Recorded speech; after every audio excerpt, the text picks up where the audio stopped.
Hey, special educators. Welcome to Teach TaskBox Inspire, the podcast dedicated to making your job as a special education teacher easier by making your instruction more fun for you and your students. Inside each episode, you'll learn how to get the most use out of your task boxes in the classroom. I'm your host, Lisa Holiday from Chalkboard Superhero, a veteran special education teacher passionate about empowering you with purposeful teaching strategies, helpful tips and tricks, and other classroom management tools that will help you thrive in your role. Let's get started with today's episode. Hey there, teacher friends, and welcome back to another episode of Teach TaskBox Inspire. I'm your host, Lisa Holiday, and today we're diving into one of my absolute favorite tools in the special education world, the mini schedule. So if you've ever had a student who crumbles during transitions, gets stuck midway through a task, or just flat out refuses to start something because it just feels overwhelming, this episode is for you. So let's talk about how mini schedules can absolutely transform your classroom and reduce challenging behaviors along the way. Let's start with the basics. What is a mini schedule? A mini schedule is a simple visual or a written breakdown of the steps within any specific part of the day. It's a schedule within the schedule. While your main visual schedule, shows huge blocks of time like morning meeting or centers or math time, a mini schedule zooms in on what's supposed to happen within that block. So instead of just showing morning work on a mini schedule or on your visual schedule, your mini schedule might look like this. So number 1, get materials. Number 2, complete a worksheet. Number 3, read a book. Number 4, put everything away. Number 5, check in with a teacher. It's simple, it's clear, it's predictable. And that predictability is where the magic happens. So let's jump into why these mini schedules work, especially kids with autism, ADHD, or anxiety disorders. They thrive on structure. But when that structure feels too big or it's really unclear, behavior starts to break down. Mini schedules give students kind of a roadmap. They answer a lot of questions. What am I doing right now? How much is there? What's next? When am I done? And when students know the answers to these questions, you are going to see fewer refusals, less task avoidance, and way more independence.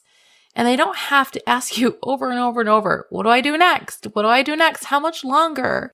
The schedule tells them this, and that empowers them to stay engaged and on track.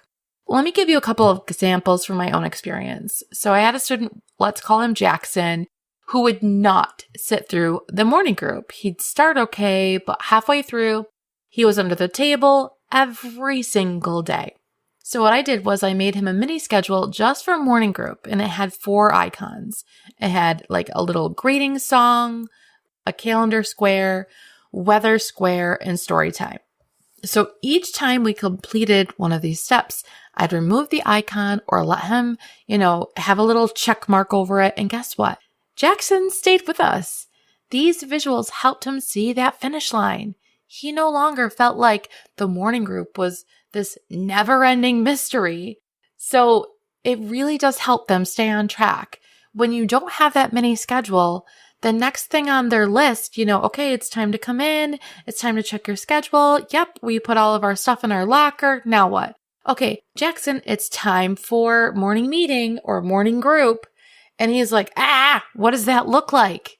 Once they know that there's a little schedule waiting for them and they can see what in there they need to get through, this super helps them figure it out, and it gives them a lot more independence, and they're not relying on the adult so much, right? So this relieves a lot of their anxiety. Something that I've done in my self-contained settings is I made sure that I had a little icon next to wherever it is that they were going. So, for example, if their regular visual schedule said locker and then morning meeting, they would take the locker picture and go to their locker and match it to another picture that was at their locker. And then at their locker, there might be a mini schedule there, right?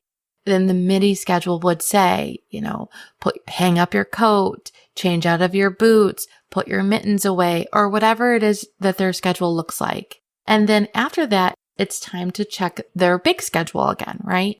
And you can even have them take their little locker picture back to that schedule, or you can leave them there. But once they're at the next spot, their big schedule says, okay, now it's time for a morning meeting. We just did locker. So they would take their morning meeting icon and go over to their desk and match it with the morning meeting icon. And then I would have them look at their mini schedule for morning meeting. Another time I had a para using mini schedules for independent work time. The student had 3 boxes and a break card. So the mini schedule would say task 1, task 2, task 3, break card. Once you have those mini schedules down, it reinforces their IWS time, and they really get used to kind of seeing these mini schedules all throughout the classroom. So it does take a little front loading, but the payoff is absolutely huge. All right. So you might be saying, okay, Lisa, how can I get started using them like right now? I don't want you to feel overwhelmed at all, but here's 3 quick tips I want you to start with right now, today. If you're listening to this podcast on your way home or to school, I want you to say, okay, what can I do right now as soon as I get there so I can just get this started right away? Number 1, start small, guys. Pick one student and one part of their day where their behavior is challenging and build a mini schedule for just that. Sometimes I see a lot of my students slipping up in specials. They have no idea what to expect, right? So say they're going to gym class and you're seeing a lot of behaviors around this, especially the transition to and from, because they have no idea what to expect. So make a mini schedule just for specials and just for that one student. Number 2, use visuals, or you can use text based on student needs. So some students, benefit from pictures and other ones just need words. Just match it to their level. Sometimes I just use a whiteboard and I'll say, okay, we're going to the gym. Okay, here's your mini schedule. I need you to, number 1, run a lap. Number 2, do the weights on the side. Number 3, throw a few baskets or whatever that they're doing in gym. Write that on a dry erase board or a whiteboard and have them take that right to gym. This can be done in 1.5 minutes. A simple list will help them. If you need the visuals, it does take a little bit more time, but you can also draw them. You can draw them using little stick figures, which I've done on the fly before. So I want you to kind of take a breath and just get it done, right? And the last step is to model and practice. Guys, do not just hand it to them and walk away. I need you to walk through these steps, rehearse it with them, and celebrate their success. If you send them off to gym class with this little dry erase whiteboard and has 3 steps on it, and you're saying, here you go, Jackson, get to it, that's not going to work. You need either the TA support or the gym teacher support or yourself modeling it and practicing it. So you can say, Jackson, what does the first step say? Yep, it says to run a lap. Go do that. And then once they run their lap, once they completed it, get that whiteboard out, get that mini schedule out again and say, yes, you did it. Erase it or check it off. I'm so proud of you. What's the second step? You want to make sure that you're going right through the motions with them. All right, so here's your quick takeaway. Mini schedules are tiny tools within this massive multi-layer visual aids that you have for these kids. However, they have a lot of power. They reduce anxiety. They increase task completion.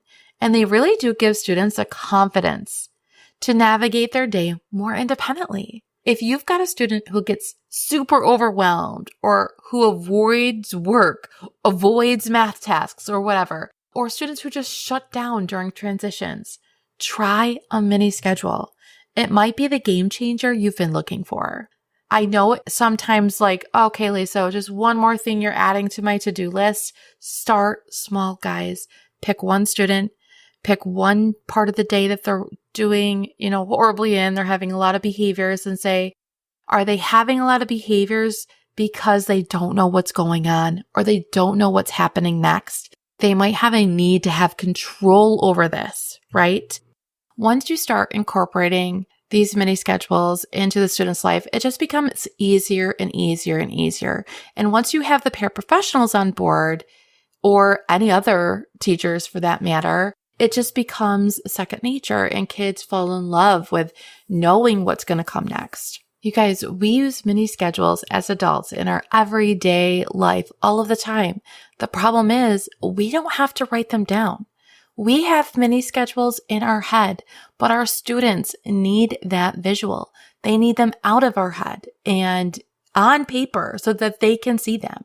Because right now, whether they are 5 years old or 18 years old and are struggling, they cannot see this mini schedule in their head.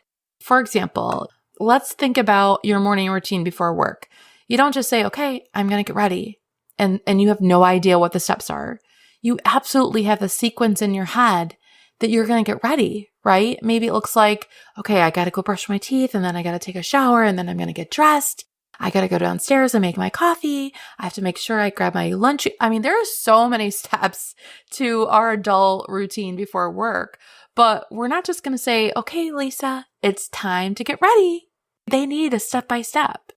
And the reason why we're not overwhelmed as adults is because we know the order. It's in our head. We know everything we need to get done. So imagine trying to start your day with no idea what to do first. You'd waste your time or get frustrated. Our students feel the same way without that mini schedule to kind of guide them through the big task, right? Let me think of another personal one. Say you're packing for a big weekend trip. You're not going to say, okay, Lisa, I have to pack on Friday. I mean, maybe there's some adults out there like that where you're just going to pack and you don't really have a sequence, but I'm like, okay, I got to pack on Friday. Friday comes and I already know the sequence in my head. And actually, some adults write this down, right?